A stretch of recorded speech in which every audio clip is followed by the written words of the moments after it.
महोदय, बच्चों को जो ज्ञान प्राप्त हो वह अनुभव से प्राप्त होने की केवल स्मरण शक्ति पर आश्रित रहकर रटाई द्वारा उन्होंने सोचा था और उच्चतम शिक्षा शास्त्रियों का भी यही विचार है कि इस प्रकार से प्राप्त ज्ञान बच्चों में जागरूकता, कार्यकुशलता, स्वतंत्र भावना पैदा करता है, जो इस जीवन के संग्राम में बहुत सहायक हो सकता है।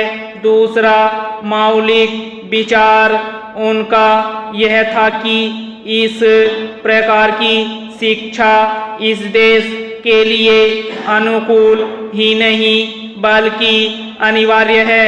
बच्चों से जो कुछ भी काम कराया जाए वह उत्पादक काम हो और उससे जो कुछ भी पैदा हो उससे शिक्षा का व्यय यदि पूरा नहीं तो अधिकांश निकल सके, क्योंकि यदि शिक्षा का व्यय दूसरे प्रकार से निकालने का प्रयत्न किया जाएगा तो वह बोझ इतना बड़ा होगा कि शिक्षा सार्वजनिक नहीं बन सकेगी। पिछले वर्षों में जो कुछ भी विचार किया गया था या प्रयोग करके देखा गया उससे जहाँ तक मैं समझता हूँ वही निष्कर्ष निकाला जा सकता है जो पहले सम्मेलन में हुई बहस से निकाला जा सकता था। हमारे शिक्षा शास्त्रियों ने इस पद्धति की अनुकूलता और श्रेष्ठता तो मान ली थी, पर उनकी दृष्टि में इसके द्वारा शिक्षा का व्यय निकालना असंभव ही नहीं अनुचित भी था। प्रयोग से देखा गया है कि इस पद्धति की उपयोगिता है और इससे पूरा नहीं तो अधिकांश व्यय निकाला जा सकता है। यह मैं प्राथमिक और माध्यमिक शिक्षा के संबंध में कह रहा हूँ।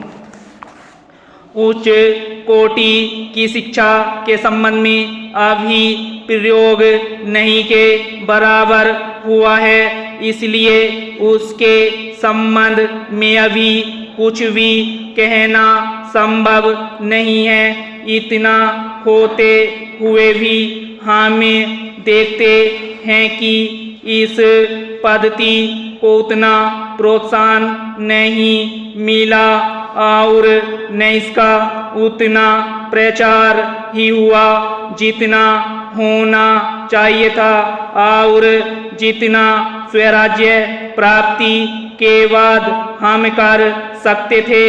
इसका कारण जहाँ तक मैं समझता हूँ यही है कि इसकी उपयोगिता प्रमाणित होने पर भी पुरानी पद्धति पर जो आस्था थी वह अभी दूर नहीं हुई है और इसी कारण शिक्षा के काम में जो व्यक्ति लगे हुए हैं उनको न तो इस ओर ध्यान गया है और न उन्होंने इस विषय पर गहराई से चिंतन ही किया है। आज भी हम इतना ही कह सकते हैं कि इस पद्धति का केवल प्रयोग ही किया जा रहा है। इसे राष्ट्रीय कार्यक्रम मानकर हमारी सरकार ने उसको चालू करने का निश्चय नहीं किया और क्रियात्मक रूप से कुछ करने की बात तो नहीं के बराबर ही है। उसका परिणाम यह हुआ है। विराम स्टॉप।